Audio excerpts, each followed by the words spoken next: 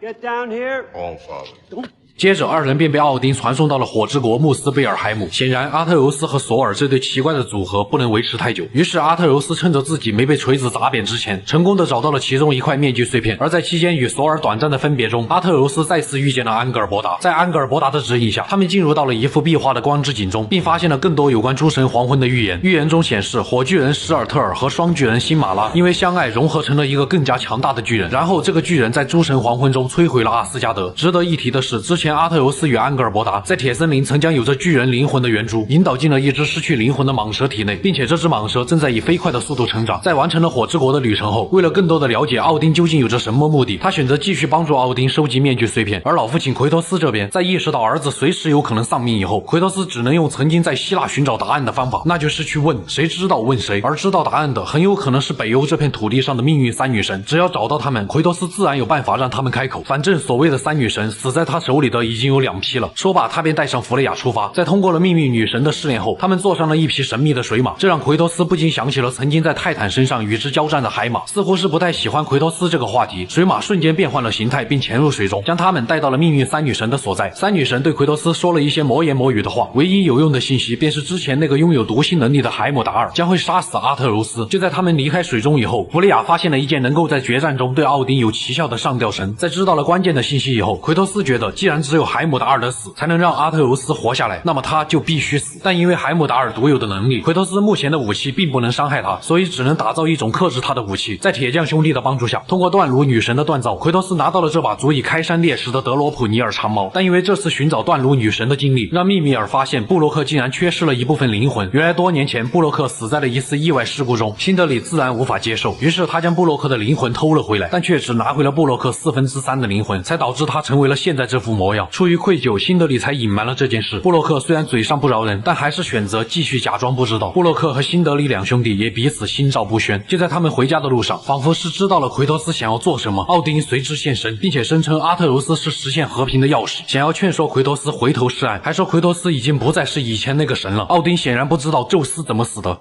Return my son, or you may meet the god I once was. 见无法动摇奎托斯的决心，奥丁只能离开了这里。随后奎托斯回到家中，扔下手中的武器，脱下身上的铠甲。奎托斯身上那道被奥林匹斯之剑贯穿的伤口还清晰可见，他准备好好的休息一晚，以便迎接即将到来的战斗。回到阿特柔斯这边，他再次开始为奥丁寻找面具碎片，而接下来要去的地方便是王者国度赫尔海姆。这一次与阿特柔斯同行的则是雷神的女儿斯路德以及那个嘴尖的海姆达尔。就在他们到达王者国度以后，海姆达尔先一步离开。在之后的一段冒险中，阿特柔斯借这个与斯路德独处的机会，与他成为了要好的朋友。但随后阿特柔斯因为判断失误，想要进入面具碎片所在的地方，释放了地狱犬加姆，最后面具碎片也没找到。但释放加姆导致的后果便是他将会撕裂9阶的空间。正好海姆达尔一直看不惯阿特柔斯，于是他趁这个机会百般羞辱，就连想要来劝阻的斯路德也被他打倒在地。回到阿斯加德以后，奥丁并没有要多加怪罪的意思，但阿特柔斯此时却想回家了。他将面具和英格丽交给奥丁以后，便回到了辛德里家中。但此时因为加姆撕裂出的空间裂缝，导致大批的幽冥行者出现在9阶各处。就在他遇到危险的时候，奎托斯及时出手救下了儿子。在解决掉大批的敌人以后，父子二人终于再次相见。阿特柔斯紧紧地抱住了父亲，奎托斯心里的怒火也在这一刻彻底消散。但现在还不是团聚的时候，阿特柔斯必须承担犯错的后果。身为父亲的奎托斯会跟他一起去弥补。于是父子二人启程，再一次来到了这北欧的冥界。他们一路追赶加姆，奎托斯直接和这头地狱犬战斗了起来。他用混沌之刃的锁链与加姆开始了极限拉扯。阿特柔斯顺着铁链爬到其头顶，将随身携带的小刀狠狠地插进了加姆的头顶。而这把小刀里面有着芬里尔的灵魂，灵魂进入其中以后，芬里尔取代了加姆，他再次成为了那条与阿特柔斯亲近不已的狼。奎托斯也意识到了自己斯巴达式教育的缺陷，于是他与儿子约定好，在未来的日子他们会彼此换位思考。奎托斯也真诚地对儿子做出了道歉，父子俩的隔阂也因此彻底解开。回到家中以后，阿特柔斯向众人说出了奥丁正在寻找面具碎片的事情，一旦成功，奥丁将会与无穷的知识融为一体，变得无比强大。在知晓这件事情以后，弗雷亚当即前往华纳海姆组织人手，奎托斯父子也在随后赶到。在这里他们遇见了一位老友，正是之前那只被阿特柔斯射伤的野猪希尔，他一直都是弗雷亚最信任的人之一。随后奎托斯将被偷走的月亮夺回，准备让巨狼重回天空。正如父子二人在预言上所看到的，他们就是那个让斯库尔和哈提重新追逐日月的神秘人。不过阿特柔斯此时却犹豫了，如果这样做的话，那么他们也就顺应了预言。但奎托斯却对儿子认真的说道，命运只会在你认命的时候束缚你。明白了父亲的意思，阿特柔斯一箭射向了天空，接着巨狼斯库尔冲向天际，黑夜瞬间划破白昼。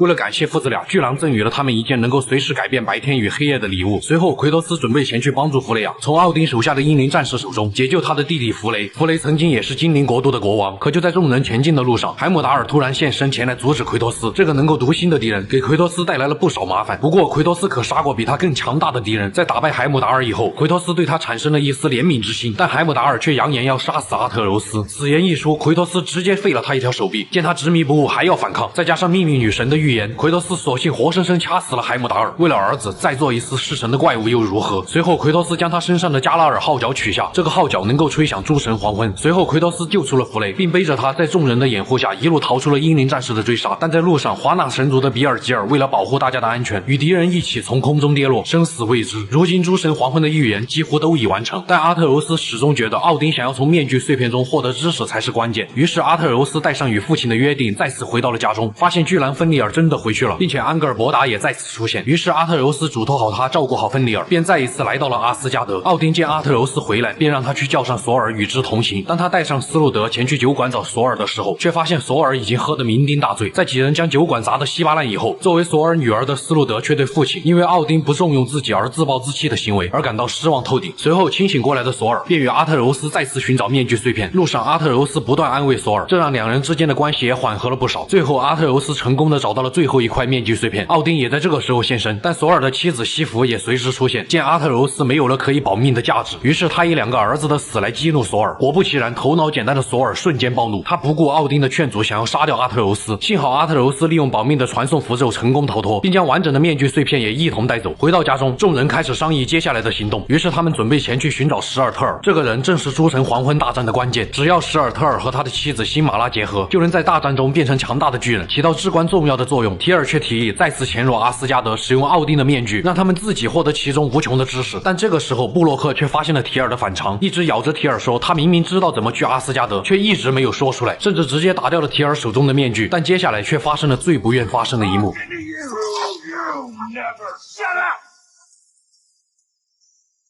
原来提尔早就已经死了，一直都是奥丁变成提尔的样子迷惑众人。奥丁趁这个机会挟持了阿特柔斯，在他即将逃跑的关键时刻，奎托斯从他手里强行夺下了面具。可是，一直以来刀子嘴豆腐心的布洛克却已经无力回天。临死前，他表示自己已经原谅了辛德里隐瞒自己的行为，可因为布洛克的死，辛德里沉浸在了悲痛之中。遭遇了这种变故，奎托斯决定带着阿特柔斯回家。他用另一种温和的方式来教导儿子，暂时逃避的行为并不是想要放弃，而是让自己冷静下来思考，不能为了报仇而分心。重新振作起来的阿特柔斯前去找到了辛德里，但失去了家人让他性情大变。辛德里觉得他将自己的一切都给了阿特柔斯，但最后得到的却是失去家人，这让他永远无法原谅阿特柔斯。现在唯一能做的就是让奥丁付出代价。于是父子二人再次与弗雷亚会合，接下来要做的就是联合各个界域来对抗奥丁。弗雷负责前往精灵国度招募精灵，希尔则前往王者国度招募王者大军。作为曾经的女武神王，弗雷亚则需要召集已经自由的女武神。这个时候辛德利也出现，他表示自己愿意前往矮人国度招募矮人大军，而奎托斯则需要前往火之国寻求史尔特尔的帮助。当奎托斯父子找到这位火巨人以后，他果断地选择了拒绝，因为一旦参与诸神黄昏之战，他的爱人辛马拉就会被牵扯进来。但史尔特尔见到奎托斯身上的混沌之刃后，他改变了主意，因为混沌之刃里面的原始之火能够激发出他体内的力量。于是奎托斯将2把混沌之刃插进了火巨人的心脏之中，刹那间冰与火交织在史尔特尔的身上，并且坠入虚空之中。但这时奥丁统治下的2位堕落女武神从天而降，与奎托斯父子展开了战斗。身为奥丁手下的主要战力之一，女武神的战斗力可想而知，但他们的对手则更加恐怖。奎托斯父子双双发动斯巴达之怒，将所谓的女武神完全碾压。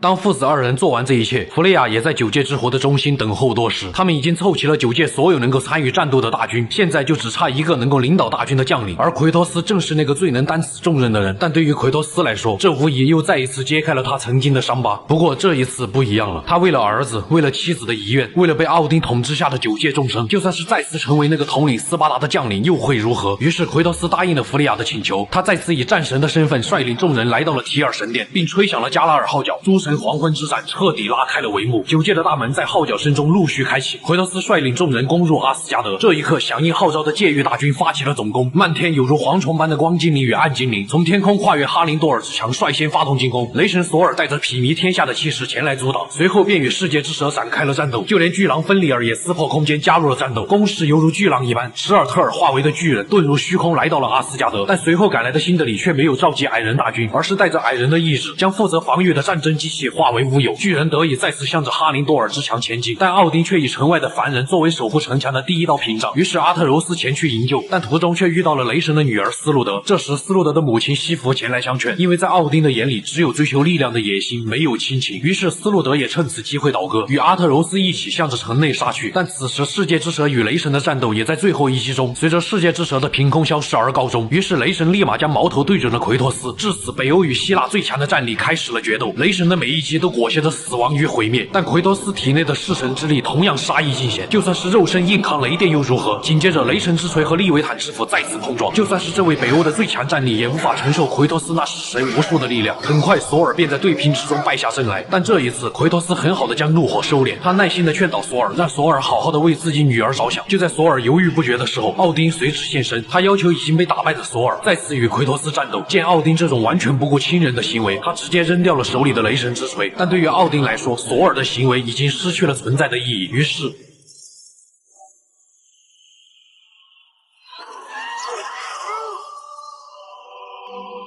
见奥丁已经无药可救，奎托斯随后便和赶来的儿子与奥丁展开了最后的决战。他手里的混沌之刃再一次发出光芒，带着横扫一切的气势，不断的向着奥丁发动进攻。就在双方打得难解难分的时候，弗利亚带着上吊绳将奥丁束缚，可这位狡猾的众神之王又再一次逃脱。借着黑暗的掩护，他还想诱导阿特柔斯解开面具中的力量，但这一次阿特柔斯已经真正的成长了，他直接当着奥丁的面掰碎了面具。奥丁苦苦追寻的一切顷刻化为乌有。接下来便是来自重组家庭的殴打。